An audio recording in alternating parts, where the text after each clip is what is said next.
you're totally out the shot. That's the point. This is about you. I'm in this one. Yeah. So that's good. It should just be you in that shot. Okay, we're gonna do this. Okay. Jouelzy, as y'all know, Jouelzy is on her channel talking to me about head wraps. Yeah. And now on my channel, I actually just wanted to talk to her a little bit more about Smart Brown Girl and everything she has going on with that and what the goal is for that. And I guess talk a little bit more about the side of you that maybe is like different from the content creation side of you, I suppose. Like trying to let people see a little bit more into who you are. Okay. You know, and I just wanted to start off with something simple because you've lived in so many different places. I have, yes.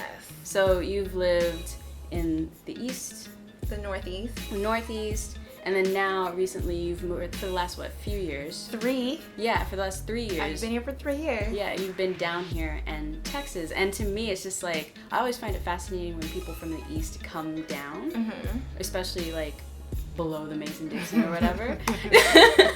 And hang out with us down here. Oh, girl, yeah. And like, so what fueled that move?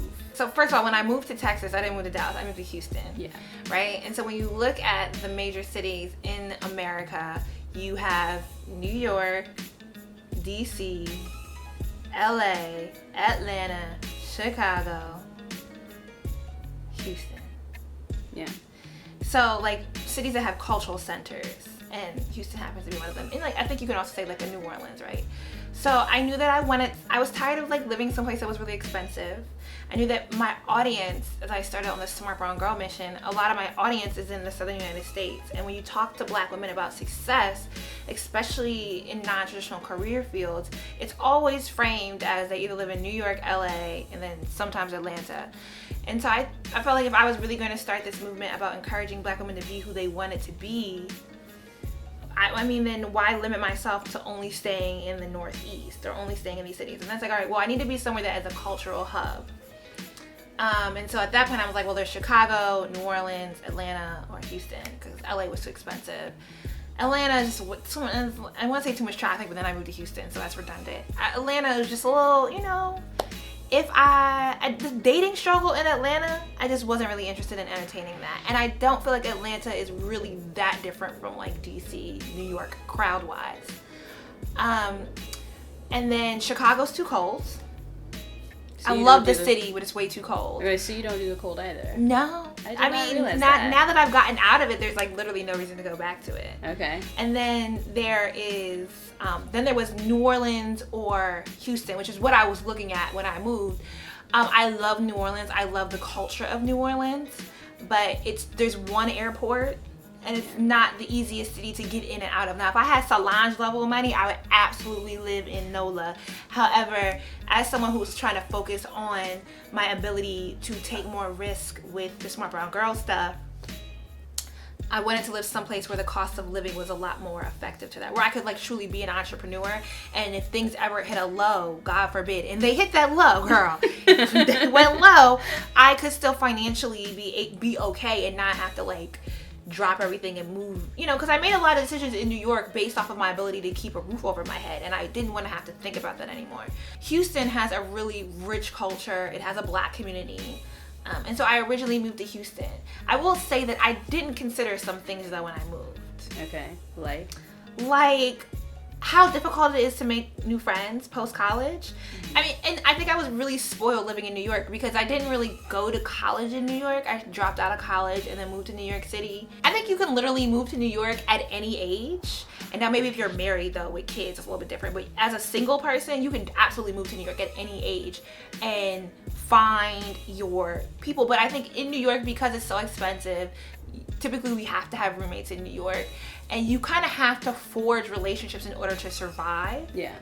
And you're not going to New York to stagnate. You're going to New York to like build your career. Yeah. And so there's just a whole different mindset about relationships and, you know, social interactions. So I didn't really account for how that would impact my ability to build a community or my desire to build said community. Yeah. I thought, oh, well, I'm gonna have to make some more effort, so I'm just gonna make that effort. And I wasn't considering the fact that now I have a YouTube channel and I have some sort of I want to say infamy, but I have some sort of notoriety on the YouTube space that translates into real life that kind of negatively impacts my relationships. I don't know that I made the best choices when I moved to Houston about where to live and stuff. Yeah. So you transitioned over to Dallas. Yes. So I moved to Dallas, which is funny. I moved to Houston for culture, and I legit feel like Dallas has no culture. Someone's gonna come for me with that, but it don't. It's white. Because I'm thinking I really like my apartment. I like the neighborhood I live in Dallas. It's really cute here. It's just so y'all know, it's like really cute. Industry is here. The industry that I work in, like a lot, like Mary Kay is, like, not that I work with Mary Kay, but Mary Kay and Sally's Beauty is headquartered here. So there's a lot of influencer stuff that happens here. And a lot of times I was getting hit up for stuff because people were like, oh, you're in Texas. And it was in Dallas. Mm-hmm. It was very Dallas centered. And there was a few contracts that I couldn't get because I was in Houston, and Houston is considered a sub-market. Dallas is considered a primary market. So I was like, okay, well, I don't dislike living in Texas. And so work-wise, it makes more sense for me to move to Dallas. And the airport is way cheaper here. Really? Bruh, DFW, I love. Okay. So then, like, talk to me a little bit about Smart Brown Girl in general. Like, what is your hope for Smart Brown Girl to become? I know it already is something, and that's great. But like, what do you hope for it to be? Like, what's its ideal grand scheme? There's so many things that I think Smart Brown Girl can become. I'm just like, I'm a thinker, I'm a creative, but the actual management function of it is like oh my gosh, I think my overarching mission with Smart Brown Girl is to encourage critical thought. Yeah. Right? And that kind of breaks down in different functions about, like, I want us to really be able to, like, think about how things are interconnected and use that as inspiration and use that to allow ourselves to define ourselves. Right? And not get so caught up in just all these societal norms that bind us in.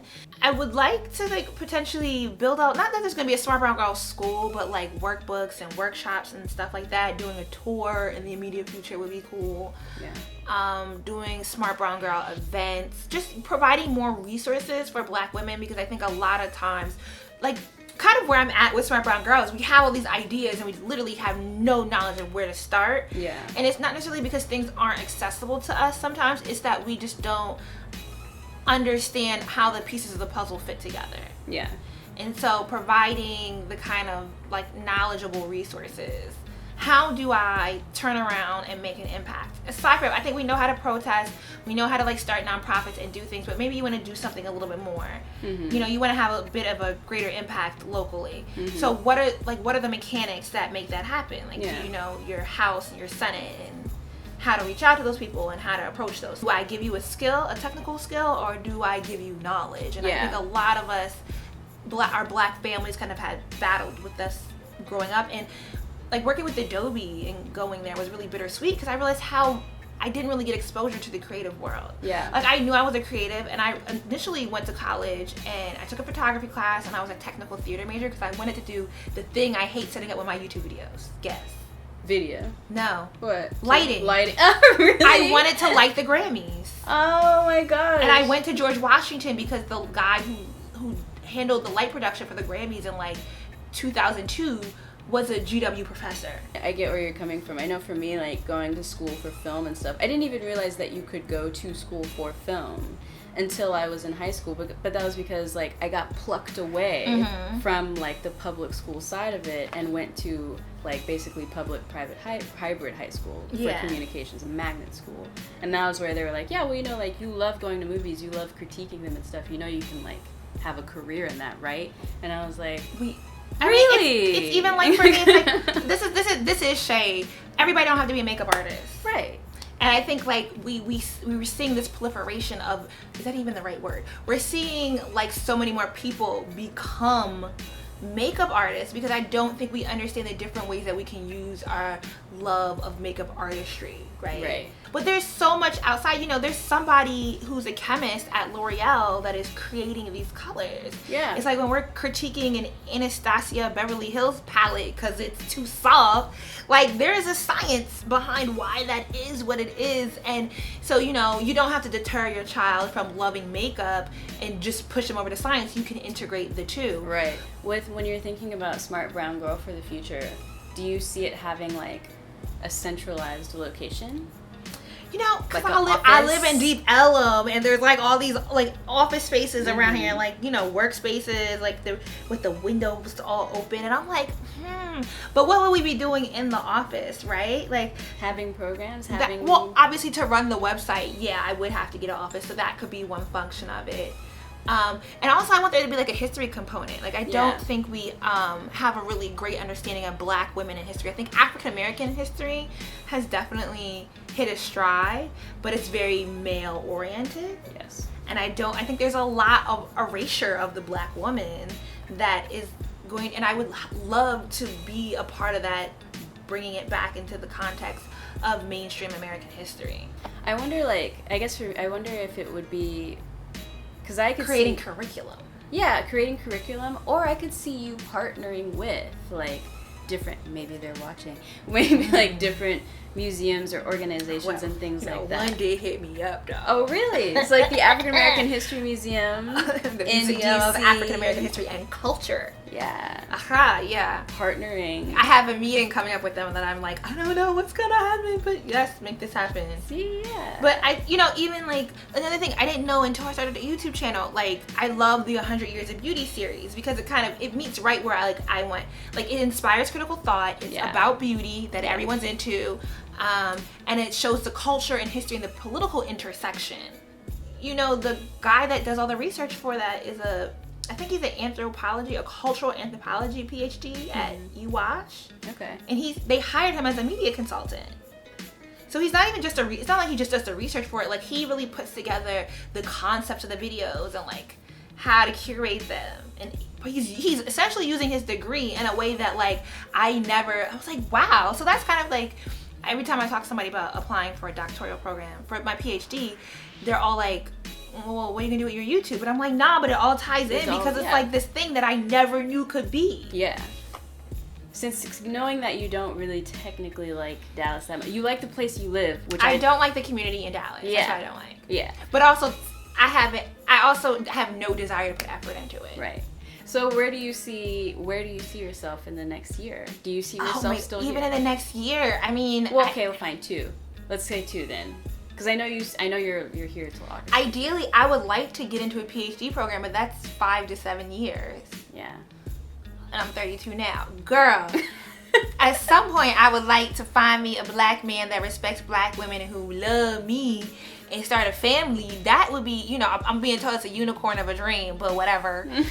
I don't think I'm gonna find him in Dallas though. But yeah, I would definitely like to do that and start a family in the process of pursuing my PhD. And I think it's kind of up in the air, like, do I stay in Dallas? I don't think I'm gonna raise a family in Dallas. I'm not going to raise a family in Texas. Yeah. Actually. Definitely not Dallas. If I was going to raise a family and stay in Texas, I would go back to Houston. Okay. Either I'm gonna end up settling down in Houston or I gotta go back to the East Coast. Yeah, I was gonna say, like, you don't really see yourself going back to the East Coast and living there and settling there? I like this idea of community, and I like this idea of living amongst your community. Mm-hmm. Like, even whether your community is your family, your friends, you know, having like these really strong interpersonal bonds and like literally living in the same neighborhood together. Yeah. But my family, like my dad and my brother are in Delaware, my mom is in Florida, my sister's in Georgia. Ain't nobody trying to move, but I'm like, maybe if I make enough money, I can convince them all to like, let's all move somewhere central. Mm-hmm. Because I don't know that I'm ever really gonna like anywhere outside of Brooklyn, New York. And okay. I don't have any desire to go back and live there, but that really is where my community is. And even at this point, a lot of my friends are moving elsewhere, or they're like gearing up to like go elsewhere, right? Like that's not the end stop for them. But I want to be accessible and surrounded and close to those people so that like we can raise our families together. Yeah, and build communities in that. And I have no idea what that might be. Like, you know, we could all end up in Maryland with the rest of the Black folks. I feel like everyone's in that area. Like everyone's in like, because it's like the nice middle ground, right? You know. No, yeah, because you have accessibility to like. I'm not everything at all else. opposed to moving back and living in Maryland. Where else do you go? Especially because I think a lot about the political structure. Yeah. And so it's terrible here. Oh, girl, and that's part of why I can't really like love it here, because I'm very aware of the disenfranchisement, specifically of Black and brown bodies here, and it impacts me on some level because like doctors don't take my Obamacare. Yeah. But you know, I have the economic privilege that I can compensate for that. Right. But it's really hard to love a state that's getting socially conservative, no matter how, because I know this facade of progressiveness is not real. Yeah. And the Democrats in Dallas are just like horrible. So I don't know.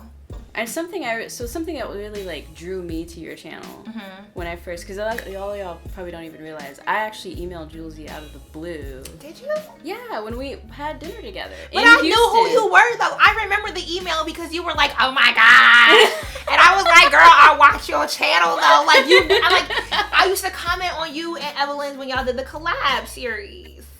Did you? I mean, I knew. And that's how I knew who you were, because I was like, she got so much hair. She got all that hair. No, so like I remember we had dinner or whatever, but like I think the thing that drew me to your channel, aside from, especially I think I followed your channel originally for like, yes, the hair, but as I saw you transitioning, that was actually what drew me more to you, was because it was like you were so knowledgeable and yet still so approachable. So like I remember you've talked about how like I don't come from Black excellence, like all this kind of stuff. But it's like, and I think I'm trying to remember the context of the video. I don't think you were trying to like be deterrent about it, but like I think that adds to your character, and what makes you so like valuable in the YouTube space is that you're so approachable in the way you talk about these topics, and that directly ties to where you came from and how you grew up. Like it's an asset, you know? Like I'm not bougie. Basically, I guess that's such a compliment. Thank you. A long way to go to say that, but yeah. Like I want to be able to like meet my audience, right? Because I think it means I don't need to be complimented, but it means so much to me that like I get to see who's actually watching my channel. Yeah, definitely. You know, because I'm inspired by y'all too. Yeah. But don't act like you. The email was out of the blue for you, but we're like, I was like, girl, I just watching your video, duh. We've talked about where you possibly see yourself going, more or less, and like what vision or like what goals you have for yourself personally. So where do you see like what is exciting about the United States right now? Because I mean, yes, things are definitely scary right now. Things are definitely scary. I think allyship's a big thing that we like. That has, I think, awoken a lot of people with what has happened recently politically. A lot of allyship has come out of that. Like looking at it from a glass half full kind of way. You're being real positive right now. But I gotta be. Someone's gotta be. Someone's gotta be. Okay. But like, I've also noticed, even within this short time, some of the best art I've seen has come out. Some of the best writing I've seen has come out. Like, what are you feeling? I definitely feel like we are more hyper aware of our ability to create history and influence that, and that we do not want to be a part of the they, as DJ Khaled puts it, right? Yeah. You know, because when you read a history book, there's the they who allowed, you know, Nazi Germany to be a thing. There's the they that allowed the Rwanda genocide to be a thing. You know, there's just all these people that played into these really big catastrophes, and we realized that we don't want to be identified as just the general population who did nothing. We want to be the people who, even if we might not be successful in the short term, we want to in the long term be remembered for the work we did. And so I think there's a heightened sense of that, and that's why you're seeing a lot more creativity come out. Yeah, I think on the flip side, I think part of when you do realize like how bad things are, right? Because we've been coasting. We had it like, woo. I'm trying to hold off on resenting the idea that my 30s will be spent with this happening, like my prime, right? Yeah. And it's like, dang, did I really just take all the way for granted the Obama era? Yeah. Right? Yeah. Because that was just a beautiful, like, hope is a powerful drug, bruh. And now, because I'm so aware of politics on the local and national level, that I'm like, oh my gosh, I think we're way deeper than people realize we are in. And it's I don't think I'm fatalistic about it though yet. Like, like I can say it. Like we fucked for something. Like we really are. Like it's bad. It's really bad. But I do think that we are. I also kind of have more hope in the people now though. Yeah. I feel like really, I do too. That was one of my critiques of Obama. I think he trusted people's like ability to care too much. And so it's not that I trust that the general population cares, but I do think that more of the right people will be invested and work and willing to work in a way that really can push for a change. But it's going to be very uncomfortable. Yeah. I think we are going to reach a peak and realize that things just have to be dismantled, and that we are not going to be able to survive in a system that was literally set up to oppress us. Yeah. Or oppress the people in general. And so it's interesting to see what that would look like. My final question that I wanted to ask for you is, how can people support you? How can people support Smart Brown Girl in the movement? So there's these, they're gorgeous. They're wonderful. You can lay on them. It's so beautiful. And you too can buy one at shopsmartbrowngirl.com. I also published a book. It's available on Amazon. It's called sendit.com. It's called Send It On, like the D'Angelo song. It's a collection of short stories about a young woman coming into her womanhood. It's an emotional short stories. And then my Patreon. And honestly, you can literally support by if you are into what I talk about and if you are actually into my content. It's weird. I'm not really interested in like building my YouTube channel bigger. Really? Like if I get more subscribers, I'm more interested in engagement. Like, are you watching and engaging me? Like, am I hearing you? Like, and I don't even really mind when people disagree with me. I know folks are scared to comment. Bobby. But I love a good, healthy debate. So it's not that I think you're like a horrible person. It's that I like a good debate and I will debate with you. But I just generally like hearing from people that watch. Like, I don't know why Black women have such a fear of commenting in the comment section that they're watching. Because it's a two-way street of inspiration. Yeah, definitely.